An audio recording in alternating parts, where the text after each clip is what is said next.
Okay, welcome back to Rockstock Channel. It is Tuesday, February 27th, and around 12 o'clock in the afternoon. We are very privileged to have back on the podcast David Deckelbaum of TD Cowen. Cowen has been bought by Toronto Dominion Bank in Canada, and he's going to talk about U.S. equity market sentiment, not only to lithium companies, but a bit like the broader EV thematic, because that's been a big headwind, in the United States with Tesla and Rivian and a number of stocks down. But more than that, he's going to talk about post earnings season. Almost all the earnings are out. Um, his stock, the specific recommendations on Albemarle, Arcadium, Piedmont Lithium, Lithium Americas Argentina, and Lithium Royalty Corp.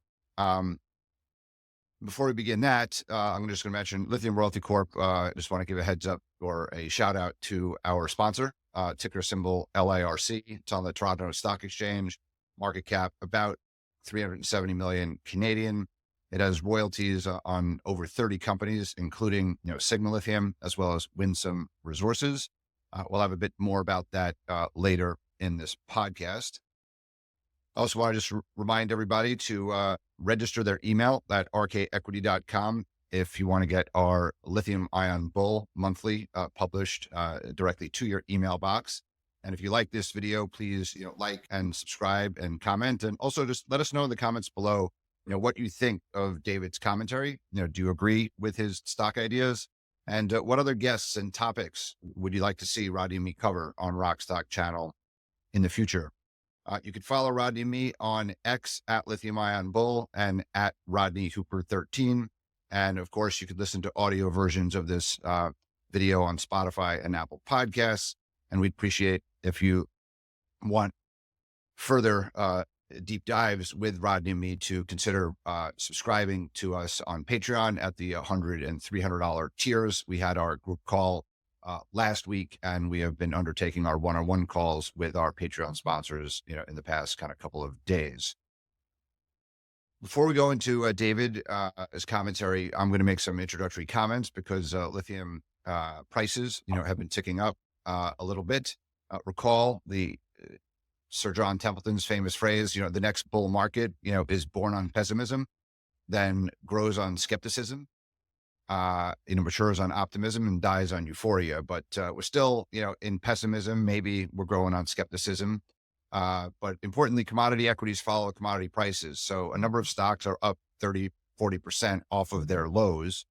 And lithium futures and spot prices have been ticking up, as I said, the last few days, pushing over, 100,000 renminbi in some cases. And the futures markets are substantially in contango with the CME, with prices a year from now in the $19 to $20 range, for the hydroxide, up from, 12 or 13,000 now. But lithium watchers are right to be skeptical. Is this a sustained rally or is it another head fake before another leg down? Goldman Sachs, who has called this market right, perhaps for the wrong reasons, reiterated their bearish lithium view last week, suggesting $11,000 carbonate by the second half. Rodney and many others disagree. With various USA and European headwinds, what happens to lithium prices and equities in 2024 will be dominated by demand and supply in China. On the demand side, there's been a lot of good news flow out of China in recent days. CATL is painting a picture for battery prices falling below $50 a kilowatt hour. In 2014, Stanford professor and clean disruption guru Tony Seba predicted the market would offer 200-mile EVs for US $11,000 by 2025, which would be cheaper than even low-end ICE vehicles. BYD, 1 year ahead of that curve, has introduced a Corolla killer cars, priced as low as $11,000, in some cases $15,000 in China. These are attractive cars. We're hearing from, a number of our channel checks. These are not the glorified golf carts like the Wuling Mini, of 2 years ago. Rodney and I are speaking daily with our contacts in Asia, Europe, and North America, procurement people at non-Chinese OEMs, Korea and Germany in particular, recognize the time is now to secure big, long-term lithium supply as early as 2027. But will their bosses and bureaucratic infrastructure at these major OEMs enable them to seal more deals? I wouldn't be surprised to see some billion-dollar deals later this year.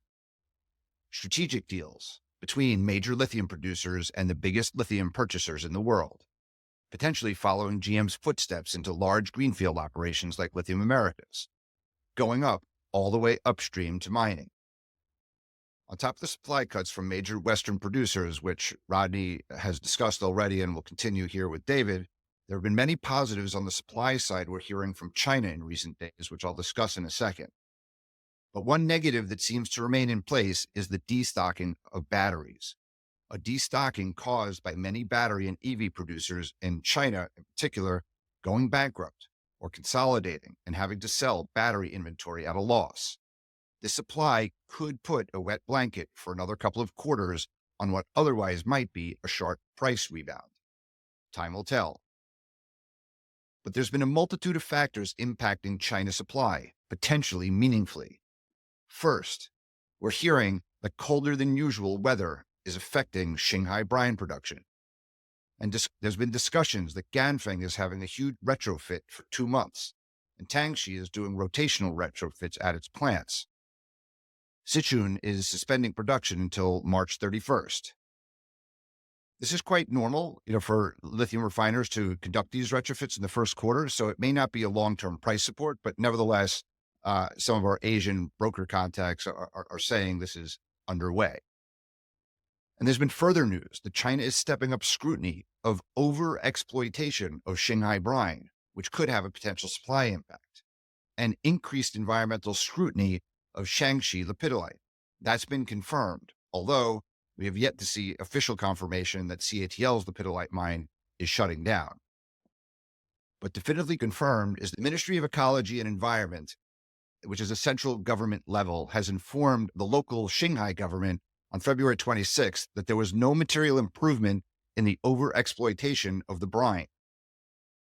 All Shanghai brine producers were named and shamed by this government body, which could have a 2024 lithium supply impact, according to this broker, of up to 130,000 LCE. The scrutiny of the lepidolite mines could impact as much as 131,000 tons of supply. So combine up to 260,000 tons of lithium supply at risk due to government paying attention to overexploitation of brines and, dirty lepidolite production. But again, there hasn't been confirmation of the CATL project being cut. The bottom line, according to this broker, environment and safety is a rising topic on the China's lithium agenda lately. It's not necessarily a paradigm shift, they argue, because China has always been more ESG aware than people think. But nevertheless, there's been a huge increase in supply based on this huge price rises that we've had in the last few years. And it's now caught the government's attention that it's not all clean and they're doing something about it. So this, on top of all the cuts that Rodney and David are going to talk about, we've seen from all of the Western producers, could have a major impact to lithium prices this year. And with that, welcome, David, back to Rockstock Channel. And let's start, as I mentioned, as the negativity, which has been pervasive for over a year or longer, in the United States, is it still there? What are you hearing? Because you've had lots of calls with investors, post Albemarle and Arcadium's results. Yeah, sure. Thanks, Howard, and thanks, Rodney, for having me back on. Look, I think on the institutional side, which is where most of our customers are, I think there's still a relative pervasiveness of negativity. And I think it's not so much that things would get precipitously worse. I think it's more just trying to time or really ascertain the duration of this, arguably lower than incentive price levels, and how long it would take to, in your opening comments around just business cycles and the next bull market being born out of pessimism. It's just a matter of how long is this pessimistic period going to last? And I'd say it's still very much present I think there's so many external forces that affect you, right? We're in an election year in the United States. I think you've undeniably seen, Ford and GM and some others pushing out production lines. You've seen some delays with battery plants. Yeah, I think like the entire construct of the IRA, like the pie in the sky prognostications of really building out, um, a very secular supply chain, ex China, some of those expectations are being rationalized. So I think it's that pessimism hasn't completely abated just yet. But we obviously are coming off of a time where the U.S. was up 45% last year in terms of EV deliveries. I think we're not going to see those levels in 2024. I think we all look at like EV deliveries as an indicator, and I think holistically across the world, those aren't disappointing data points. But yeah, I think that there's so many other questions. A lot of it just around the timing of the supply chain and whittling down the inventories that we see, just both on the lithium side, but also on the battery side. Do the U.S.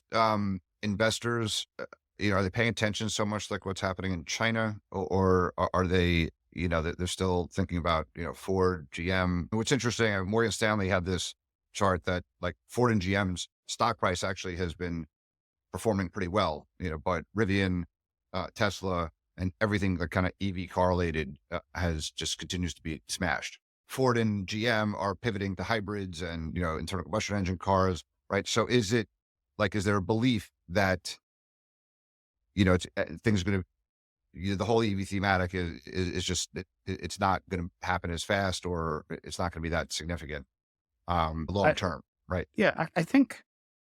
Look, I think that most investors pay attention to what's happening in China, right? But really, the bull thesis of a couple of years ago was predicated on ex-China proliferation, and those expectations are moderating. And look, I think the fact is we all have to be frank with ourselves, and it was always much more pragmatic, especially in the United States, to have more hybrids in the ecosystem than full BEVs. We don't have the adequate charging infrastructure here.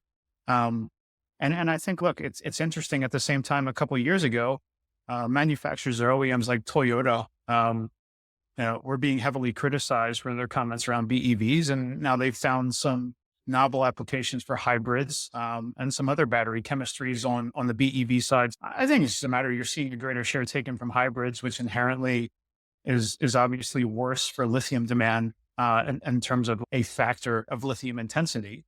But undoubtedly, like the total NEV penetration in this country is going to continue going up. I think it's just a matter of how large do you really need that supply chain to be in the United States, and what price do you need on the lithium side to adequately compete with China? Because I don't think that most investors that were looking at names like Albemarle, or looking at names like Livent before they merged with Allchem, or even looking at Allchem prior for so many of the others, I don't think that their thesis on the long side was to be serving the Chinese government and Chinese battery manufacturers.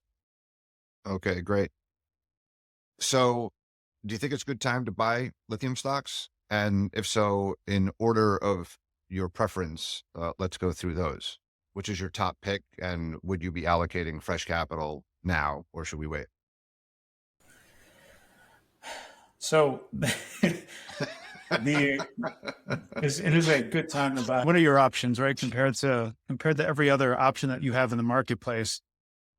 I think you have seen a historical amount of bloodshedding. However, I still think that you still need to see some incumbent producer pain, which has not happened yet. And I think that what you've seen coming out of earnings is that many producers that are, incumbents right now, like the large Australian spodumene miners, did not cut very dramatically. And I would imagine, and if anything, you're seeing, and I know, Rodney, you see your head, because obviously we've seen cuts at Greenbushes, we've seen Wodgina being pushed out. Pilbara didn't cut anything. And, I think you're seeing some contentment to keep going along here and just take a wait and see approach. Look, if spodumene prices, if you stockpile here and chemical prices perhaps recover to $18,000, $19,000 a ton, are you going to see spodumene pricing going back up to $1,400 a ton? I don't know. I think in terms of timing, like right now, you are seeing, I think, some short squeezes in the equity market, which is a logical seasonality kind of post Chinese New Year celebration. But I think that there's still a lot of questions that need to be answered here. I think if you have a very long term framework, some of these names, I do not think that you can supply a market that's going to have a 20% plus CAGR on the demand side through 2030. I don't care what the Pidilite prognostications are or what you're expecting of Chinese brine. You cannot meet that demand with lithium pricing at $14,000 a ton. So I think from the long-term perspective, it is a very opportune time to be building a position, but I think that you might have to hold your nose for the next 6 to 12 months until you can see the deck reset a little bit more. Okay. I have a very long-term view, and Pat a long-term view. Yeah, He I does bought now. I bought Livent at the IPO. It's around the IPO, so it was $17. It's now, you don't exactly know what it was. I forget exactly because they merged now, but, Albemarle, Roddy and I interviewed Luke Sam in the middle of 2019, and the stock was at its bottom around 50, which was lower than what Albemarle paid for Rockwood. It was as high as, 330, I think, in November of last year. So between 50 and 300, over 5 years. So long-term investor, right? But lithium has proved time and time again, that you should trade the stocks, right? Not just be a long-term investor, right? Because things do get overbought. So you're basically saying, it sounds like you're saying you don't believe this rally is sustainable and there could be another leg down. This could be a head fake and you might be able to pick up Albemarle cheaper in 6 months time or Arcadium. I think you asked earlier I think that we're entering this market where you really have to be selective on who you're investing in right now, which is why we favor Arcadium right now. I think That's your top pick. That's your our top pick in the lithium space. Why? Why? For one, like right now, you think about like business cycles. The worst possible situation you could be in right now is a developing producer that just started producing, right? Because you're going to be in a negative cash margin and you're going to be burning cash at a precipitous rate and you can't stop. If you're a developer that's bringing on something in 2028 and you're already funded, you're completely agnostic. In fact, you'd probably love to see your competition that's out there now dying, right? So if you're a Lithium Americas or even like a Lithium Argentina's, which is like ramping right now, there's a lot less capital risk to what you're going to be enduring over the next couple of years. Obviously, with Lithium Americas, it's a different story because you're going to be much more contingent on DOE financing. But in the case of Arcadium, for instance, which is a larger cap incumbent producer, our belief is that you have this coincidence of you've already spent money expanding Salar Hombre del Muerto. They're delaying that second phase of expansion. You've already spent money expanding Olaroz. You've already, started spending money at Nemaska. Wabuchi is being pushed out now 6-9 months. You have flexibility with pushing out James Bay. And all of this to say is if you look at their guidance from last week, they have the ability, especially with the pro forma cash, that's $892 million at the end of the year with the Allchem deal pro forma. Arcadium now is going to outspend maybe $150 million this year. So you're never running into a situation where, there's some fire alarm bells going off here, or you need to raise external capital. You can make it through the other side where a bull market is going to be inflecting. And then behind that, you already have growth that you've been investing in. So we look out to 25 using more mid-cycle pricing, and we see this stock trading closer to 6.5 times EBITDA on 25. We contrast that to the larger incumbent like Albemarle, which we're more market perform on right now. Because as you're commissioning new conversion facilities, you end up being in a higher cost period of time, and you're going to be reliant on more feed to hit customer qualifications and commitments. And there's a little bit less flexibility with what your spending profile is now. And I think that's going to be one of the questions that Albemarle is going to have to answer in the next couple of years is, can they get to a level where they're actually spending within cash flow and they aren't increasing their leverage ratios? Jumping in here from the editing room to tell you about Lithium Royalty Corp. Lithium Royalty Corp is at the center of a global energy transition and manages a globally diversified portfolio of lithium-focused royalties in electrification and decarbonization. With 32 royalties on 29 higher-grade, lower-cost projects from exploration to production, LARC covers all the bases with well-managed risk, ESG considerations, and a scalable royalty structure. Lithium Royalty Corp is traded on the Toronto Stock Exchange, ticker symbol LIRC. To find out more, visit lithiumroyaltycorp.com. The reality is with lithium in the infancy, and with a very high compound growth, but we've seen massive volatility in, shall we say, spot prices, in contract prices. They might have floors and caps and a slightly different profile. How do you look at the valuation multiples of these companies when we're in an earlier phase and we've got much wider volatility than an iron ore or a copper or what have you? Yeah, it's a great question.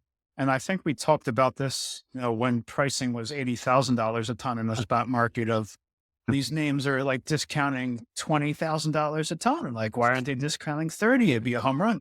And I think at the end of the day, the market is still a baby, right? But you're 1 million tons a year right now. That's triple what we were a couple of years ago. You're going to triple again in 7 years. So maybe you'll be a big baby by 2030. But I think that you have to pick a point again where it gets back to like incentive cost curves. And I think if you look at every single project, there's a difficulty with assessing Chinese lepidolite because you're going to have a large portion of that market that's going to be price agnostic because they're vertically integrated all the way up to the battery manufacturer. However, you're not talking about 1 million tons of LCE equivalent on the lepidolite side. I think that you have to look at things assuming a mid-cycle price, whether it's $16 or $18 or $20,000 a ton. If you start running through that math, honestly, through most DFSs, you're going to find negative IRRs. And, I think when you're assessing real value here, it's pick a point, choose your production levels, flatline it now for several years and apply your long-term price to it. And that's how you can find a good pivot point around intrinsic value. And then if you feel like near term, there's something persuading you to be much more optimistic or pessimistic than that, then trade around that level. That's how we determine our price targets. That's how we set it, like what our net asset valuations are. But, I think every day, I don't think over the last couple of years, the question of what incentive pricing has changed at all. I think it's just, you've seen that near-term volatility of supply coming on the market when it wasn't needed. And you've seen demand spikes at times that were unforeseen, but I don't think you've changed the underlying economics in the industry. So David, as a follow-on, part of what we've seen here is China's reaction to the IRA, to European initiatives, etc. So they've got the Guangzhou futures physically settled. You've had this lepidolite brine, etc. Does the increase in Chinese activity, if you look at how much is produced within China, it's picked up again. Does that again affect how you, with your evaluation multiple on an ex-China company? I think that to some extent, I don't think that it changes very much because, again, these are going to be global companies like Albemarle or Arcadium. They all have operations in China as well. And even if you're serving the Chinese market, there can still be quite a bit of margin growth experience there over time.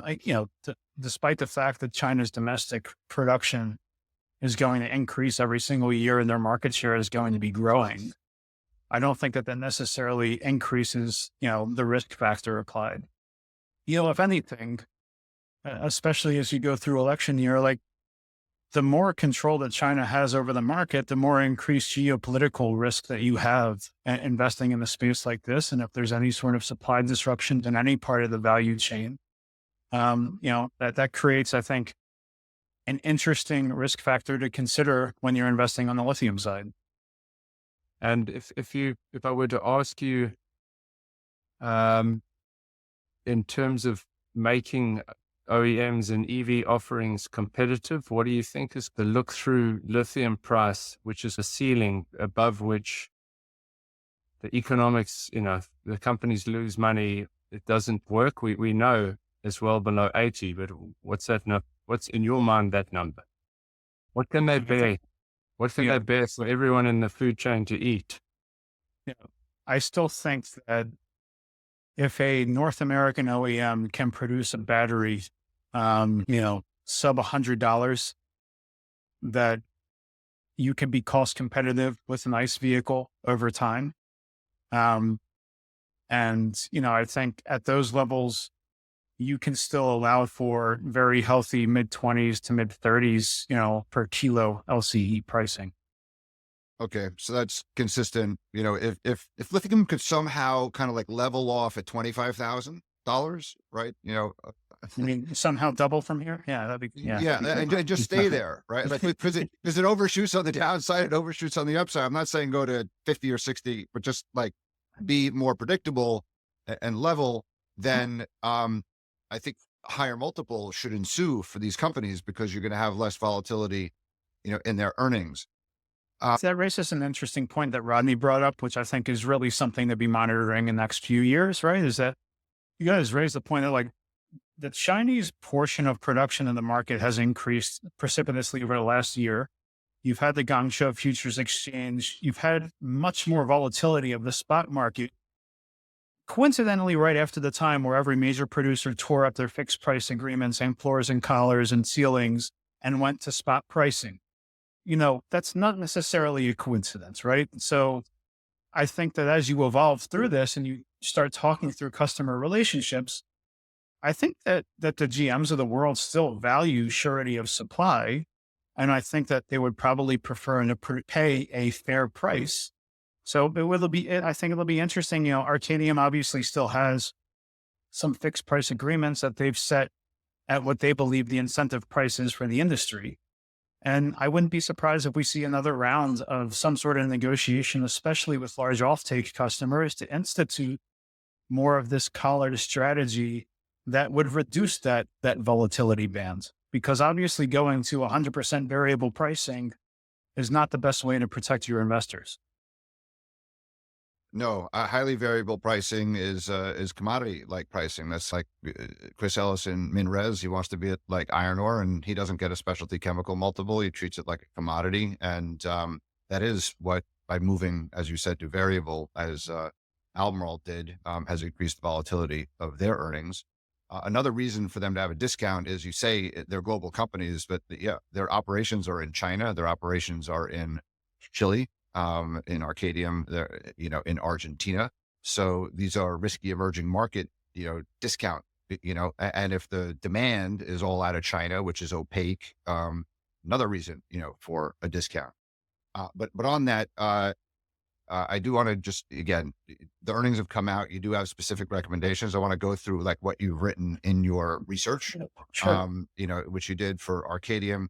What's your sense? So on Arcadium, Paul Graves is now the CEO, on the call. Now he's dealing with Australian analysts who are covering, Allchem, right? So that's a new dynamic for Paul to be like interacting with. These guys know lithium, and the way they look at lithium is different than, the Western, like analysts like yourself who are not as well versed in, let's say, mining, et cetera. Plus, Allchem is a 15-year-old company, has large retail shareholder base, in Australia, but it had some institutions who were like against this merger. It wasn't like I'm hearing, our listeners and viewers, from the Arcadium side, some of them didn't love the merger. And from the time it was announced to the time it was actually consummated, this was supposed to be two $5 billion companies, merged to 10 billion and it emerged as one $5 billion company, which reminded me of when Western Lithium and Lithium Americas merged. It was a 75 million, 150 million. 5 months later, it was 75 million again. And people said back then, congratulations, you now have two unfunded projects, right? And you could argue that that's the case, with in Quebec, with Arcadium, right? Like they now, it's a bigger company, it has more resources, but Paul Graves is now managing, many, many, many projects, including, Hard Rock, which has not been, in a historic sweet spot, of his at FMC or on Arcadium. What are investors, are you talking with investors in Australia, now that, this merger has happened, and just the comment on, the dynamic within the share structure now, of Arcadium, and how that might or not might not impact, the share price dynamic. Yeah. So first off, I'd say Australian investors have mandates, especially on the institutional side, to invest in Australian companies. So once this merger was consummated, I think you've already seen a lot of Australian holders that are out of the stock simply from the fact that it's not domiciled in Australia anymore.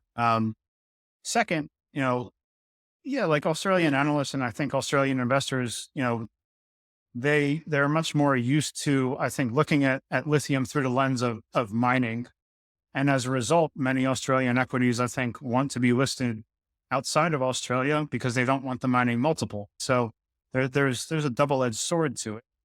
I think, like the Arcadium future path, one, you brought up the fact that, as you combine these two companies, they were supposed to be, this mega cap company, but this merger was also happening during an 80% downturn in the stock market. So, I don't think that this was necessarily the doings of management that caused the collapse of, the market price. And now I think you have had, I think, a tremendous amount of shareholder turnover on the go forward basis. And look, I can't say that Allchem's management would have done a better job through this downturn. It's not as though there would have been better cures, and they would have definitely had to have pushed out James Bay development. And especially if there's no visible conversion facility along with it. And Arcadium offers them the potential to co-locate something at Bécancour to convert both Whabouchi and James Bay. I think there's a lot of logical synergies with and timing that appropriately. I think that you would be insane to bring on a spodumene project in Canada and just send everything over to China to be converted, especially in such a tenuous market like the one that we're in today, or if you're going to be in one that's fairly balanced. You've already seen Arcadium obviously cut back production at Mount Cattlin and try to focus on improving cash costs there. And, look, you're already in, I think Paul acknowledged on the call, you only have 2 to 3 years left of mine life there. So why waste it when you're generating negative cash margin? I don't think that there's a whole lot of credible critiques that you can take with what Paul Graves and his management team has done with the pro forma, considering that this deal just closed. I think that there are quite a bit of synergies, especially in Argentina. You're literally in the same brines. I think taking a step back and delaying some of the expansion so that you can see if you can find more optimized ways to do this over time is going to prove itself out. And by the way, even in their low cycle case of $15,000 a ton LCE, which is not too far out from where we are today, you're still looking at mid-30s EBITDA margins. That's not a bad place to be for a business. It's a very good place to be. And Albemarle also put out, a sensitivity analysis, $15,000 to $25,000 a ton. So your skepticism on Albemarle is that there's just more CapEx and execution risk, consuming free cash flow than at Arcadium. I think it's a skepticism. I think that there's a relative value argument. We show Albemarle trading at many multiples above where Arcadium is, but I also think there's a coincidence of where you're at in your business cycle right now. And, undoubtedly a lot of the growth that Albemarle is experiencing right now is on the conversion side, which inherently is going to be lower margin in the market like this today. There is quite a bit more outspends this year. I think they're trying to offset that with some working capital releases this year that hopefully don't have the outspend as significant. They're still targeting a 10 to 20% type of growth CAGR. And I think that assumes that Wodgina continues to expand. It assumes that Greenbushes comes back online to full capacity and continues to expand. You already have the Solar Yield Enhancement Project in Chile that's being baked in the growth numbers over the next couple of years. And then you have longer term ambitions about, would you build a facility like the Richburg, South Carolina Megaflex facility in an environment like today? Probably not. So I think that there's just a lot what ifs in the Albemarle model that probably require a higher lithium price to really be competent in Albemarle relative to an Arcadium right now. Okay. And what's your target price on Arcadium? Well, it's $10 a share. So You're at four So more seventy than five or double, something. more Like than that. double. Okay. And Albemarle? And $130 a share. You're at 130. roughly, So we're already yep. at that. So that's really, wow, that's a big difference. Okay. If you're just going to hold one, Arcadium, you think is going to double. These are 12-month targets, I assume. Yes. Yep. Okay. So let's talk about Piedmont, which was your top small and mid cap pick for a long time. And we're an advisor and big shareholder, or I have been, shareholder in Piedmont for some time. Talk about long-term investing. I have taken some profits along the way, but there's big fear of dilution at Piedmont, which hit the stock precipitously. As everyone was speculating, Arcadium, they shut down Mount Catlin. Core shut down Finis. There's an ongoing fear. Will they shut down North American Lithium? You downgraded Piedmont ahead of the earnings announcement. You've now listened and participated and asked questions, of Keith and Patrick. And then you published a note. So could you just articulate, what is your view, on, after the sell down of Sayona shares, what their cash balances are and, what's your recommendation for, should we be buying Piedmont? Yeah, sure. Look, Piedmont's fates are going to be tied to the fate of the lithium macro. And I think if you rewound to when prices were, spodumene concentrate, it wasn't too long ago, it was $2,000 a ton, right? And they had a locked in floor price out of NAL at $900 a ton that they were paying on the cost side. So if you're going to make an $1,100 a ton, $1,000 a ton spread on 113,000 tons a year of their offtake portion, you had a pretty healthy line of sight to the amount of EBITDA and cash flow that they were going to be able to use in order to funds, not just to build out of Ewoyaa, which is not substantial for them over the next several years because FID isn't expected there until 2025, but also certainly longer term with Tennessee Lithium. And I think, look, the fact is today, with spodumene pricing sub $1,000 a ton, until their offtake agreements kick in with LG and Tesla, and they're delivering at more favorable pricing. I think you're going to experience, obviously, this quarter was weak just from a pricing adjustment perspective. That's going to continue into the first quarter, and I think Keith has taken very proactive actions to basically just play defense and elongate the balance sheet. That's why you would sell down, your non-core equity stakes, and obviously Sayona, sell them down in Atlantic. And I think the combination of them, I want to say that they have something around $70 million pro forma on the balance sheet of cash. I think he outlined, laid out a plan where, capital spending this year is going to be somewhere in the $30 to $40 million. So obviously, there's some time element there where, without external capital in this environment today, it's going to last them a couple of years until he'd have to tap the market. So I don't think that there's necessarily a credible near-term fear of dilution, but on the opposite hand, to get out of where they are today, you are going to start needing to see a source of cash flows. And to your point, we don't know what's going to happen with NAL. You have Sayona and Piedmont, collaboratively reviewing operations there. I think they both said that they're focused on getting costs down by, I think, building a storage dome. I think that there's many things that they're looking at, but ultimately, if price persists where we are today, if you don't get some sort of correction, I think they are going to be faced with some pretty hard questions around, do you curtail production? Do you go into care and maintenance? And I think there's a lot of elements on, look at $13,000 a ton, $14,000 a ton. You're not going to build Tennessee Lithium today. It's not going to make economic sense to do. Carolina Lithium, I think it is still facing obviously permitting questions. But ultimately, look, this is a stock that can play defense for a while. And many of these names we talk is you're below the incentive cost curve level now. So now it's a question of duration. And undoubtedly, we think lithium pricing is going to be higher in the long run. They just need to figure out a way to get to the other side. And I think that they're doing that. But, if you compare it to other relative investments right now that we cover, I think it's fair to say that you're taking less risk, certainly with other names like Arcadium or those that haven't necessarily started producing yet, which, is just coincidentally unfortunate for Keith and the Siona folks that just brought on NAL last year. So there's more risk in a company that's in construction than there is in something that's longer dated. But like Lithium America's Thacker Pass, okay, they haven't announced their earnings yet. They say they're in construction, right? Yeah. But they're not really in full construction, right? Because they're Right. waiting to get like fully funded. So, what's your price target on Piedmont? Yeah, $20 a share. Yeah, so $20 a share, and it's Thank- $13.5 now. So nearly a Yeah. double.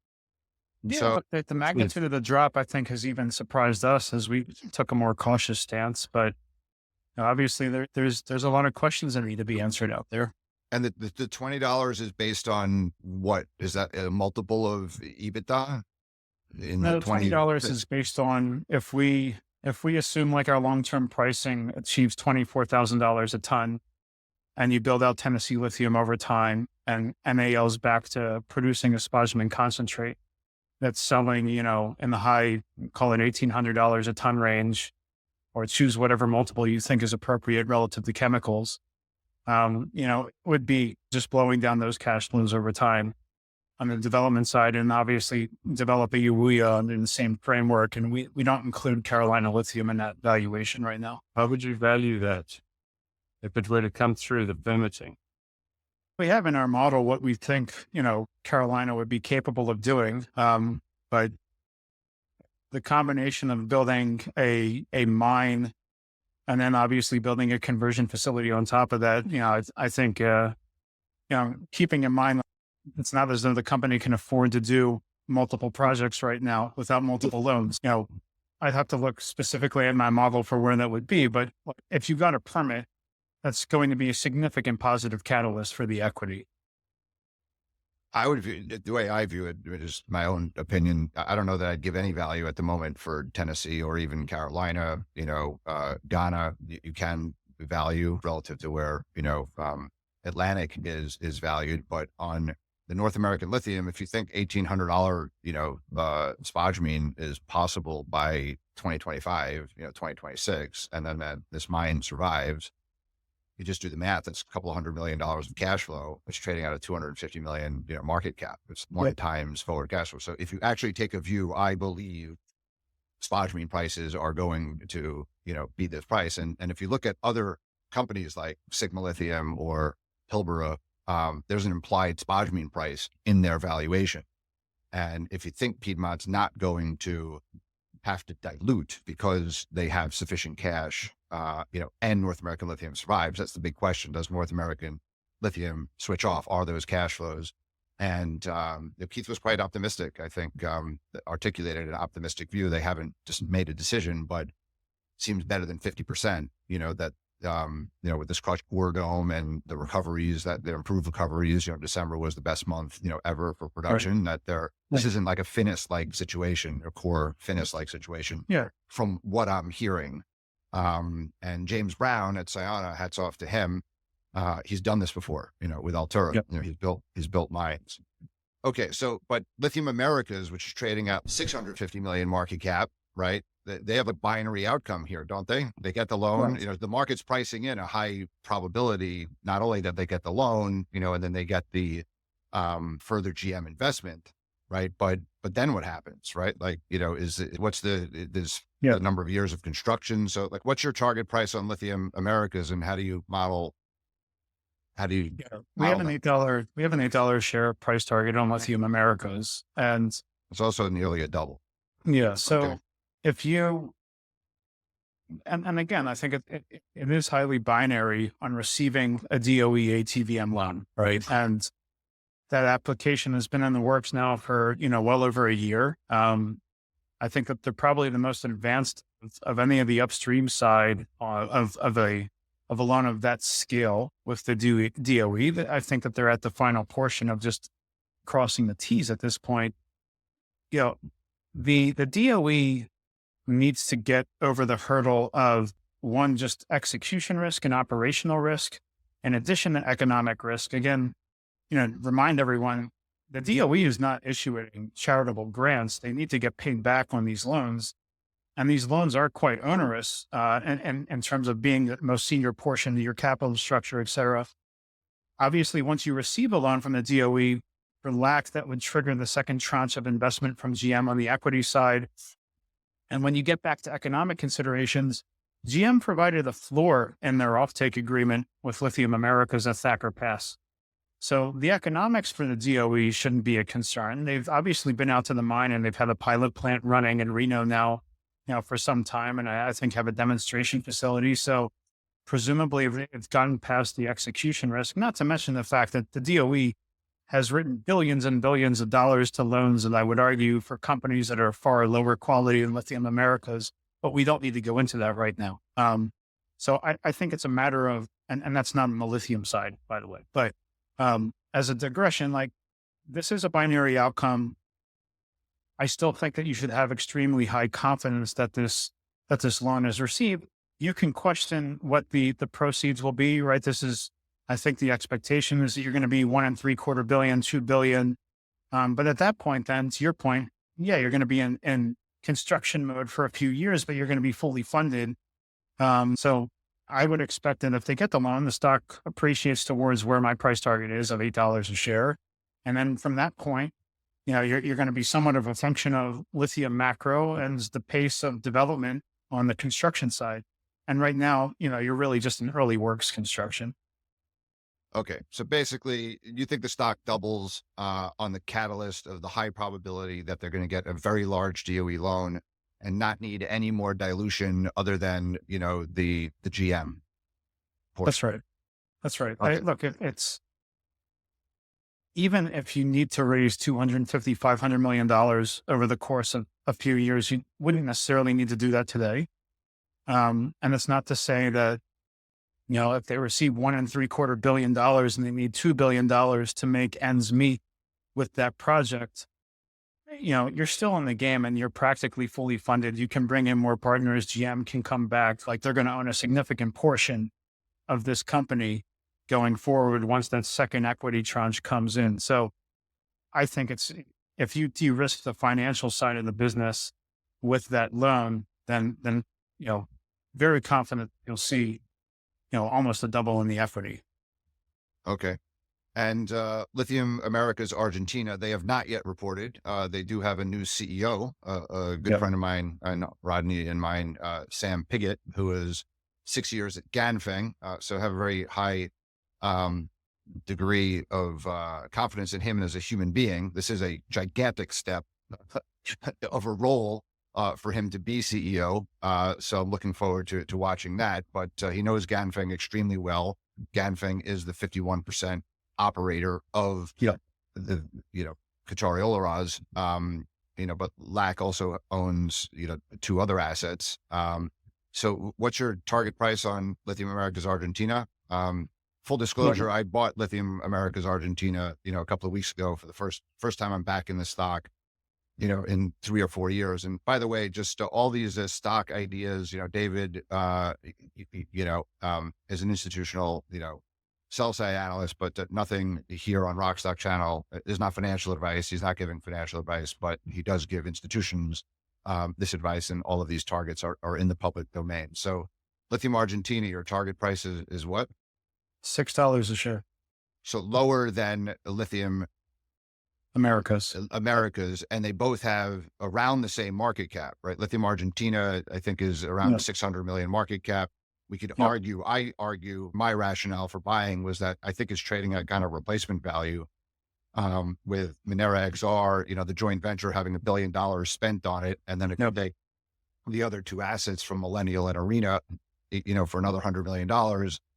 And they're in production, and they have cash. I don't know what their debt is. Do they still have debt? They inherited, the convertible debt or some debt from converts. From Ganfeng. So why is your target price only, a little bit above current price? Yeah, look, I think it's just a matter of the on a gross basis, the two companies should be producing the same, right, over time. Lithium Argentina's obviously has half of most of their properties, outside of Pastos Grande, which, I guess we'll see when they get around to developing that. And I presume at some point they'd need to bring in Ganfeng to help them finance that. I think it's just a matter of playing like near-term catalysts. Like if you run through like a full net asset valuation at Thacker Pass, if you get past financing, we think that it's worth at least $8 a share. And part of that is, you're in an IRA compliant jurisdiction. You obviously have an offtake partner with GM. Lithium Argentina's, look, I think that there's a lot of reasons to be optimistic, and obviously they have Ganfeng as a preferred financing partner there. So I'm sure that as you get to Caucharí-Olaroz stage 2 and look at expansion there, there's going to have some help with the financing side with Ganfeng if they need to.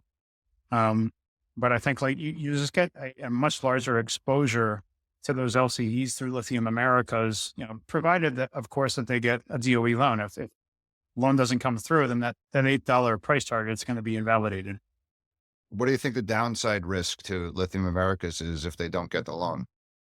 Yeah. If you don't get the loan, it's not as though you go bankrupt because you're not spending money right now. You can, you don't have to be doing anything. You don't have to do any early works construction.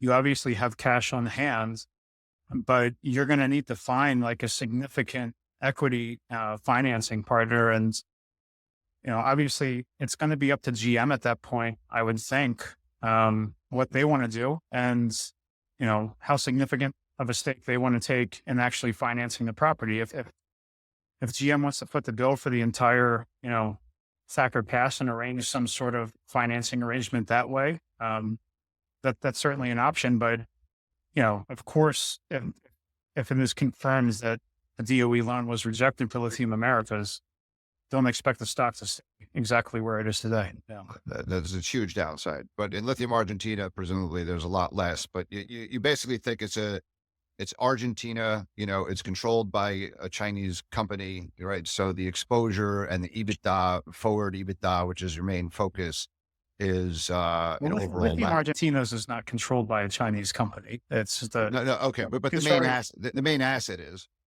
Yeah. And that can obviously be a benefit, and it can be a detriment to value depending on how you view it.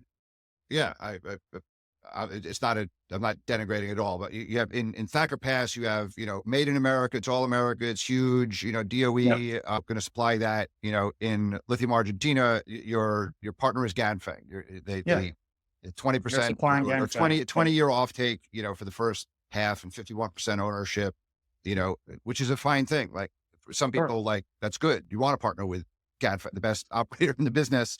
But your exposure to it is, what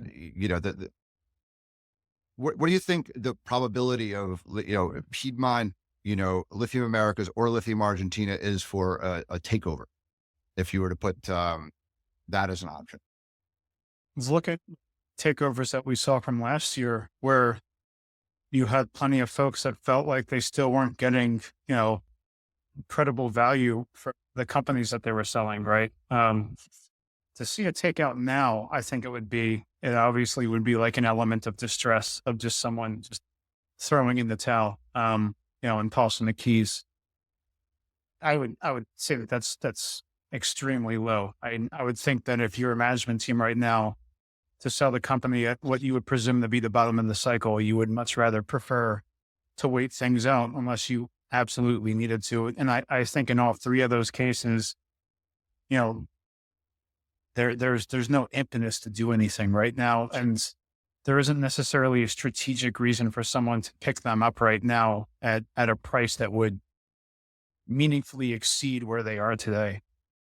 I was more thinking kind of medium to long term, not so much immediate term. Do you see GM in LAC's capital structure or Ganfeng in Lithium Argentina's capital structure as any impediment to a prospective takeover, versus, let's say, Piedmont, which, not necessarily. I mean, I think the only difference with GM and Lithium Americas, for instance, right, is that you have a singular project right now in the United States.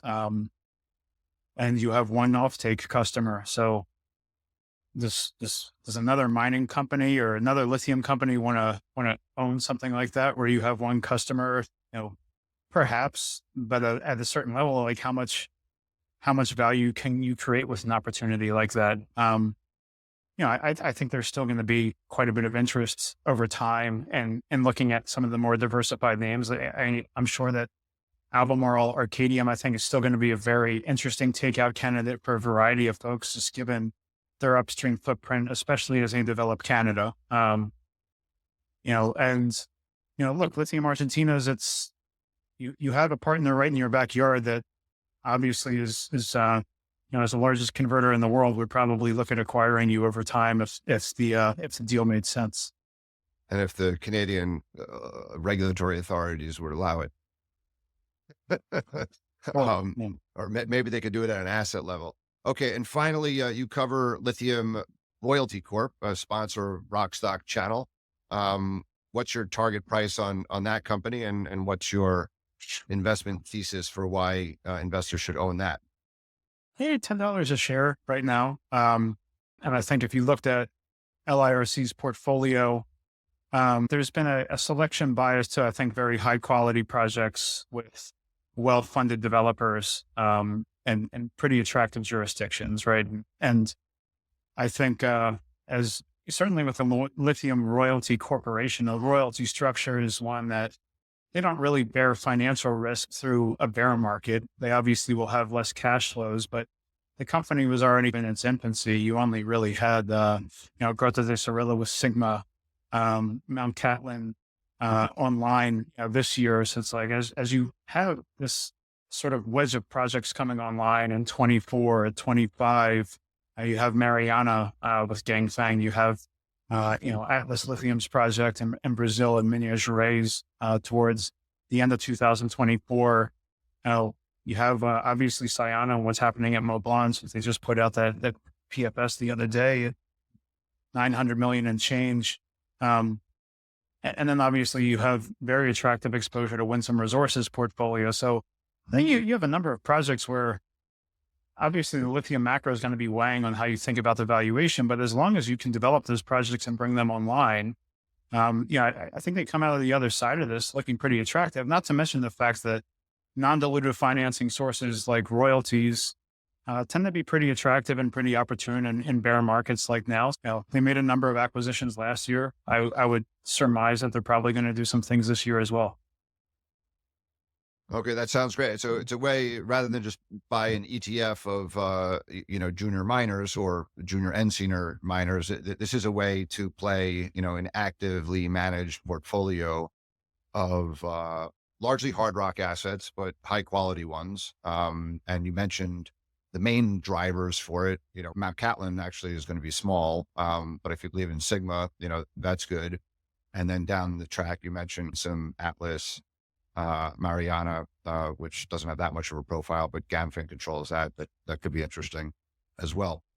With something like a royalty corporation, how do you, if at all, adjust how you value it with a changing interest rate environment? Do you see it as a yield play? How do you compare it against the straight equity? Yeah, sure. Any royalty company is inherently a yield play over time. And you look at the amount of distributable cash flow and periods of, higher interest rates. Obviously your yield has to be a bit more competitive. But again, we tend to just use a net asset valuation of what we think, like royalty companies over time, tend to trade in parity of NAV or premium to NAV, just given some of the scarcity value of the projects that they have. So we look at that as like an interesting precedent of a way to start. And you have a full calendar of all the projects that they have coming online, and they're in their portfolio. And that's that's how we prefer to use it. The higher interest rate environment really just influences the discount rate, which for a company like this, you're already using substantial amount of discount rates in the project, since many of them are so far out and with, many developing names. Thank you very much, David, for joining us again on this Tuesday afternoon and updating us post earnings and sharing your views on the, not super yet optimistic. If you were optimistic, we would be, closer to the end of the bull cycle than the beginning. I'd like to think So- that, at least from my seat, that if I was optimistic that we're at the beginning of the bull cycle, but that's fair. Yeah. Okay. Depends on your time horizon. So we shall see. Thanks again, David. And I look forward to catching up again sometime in the not too distant future.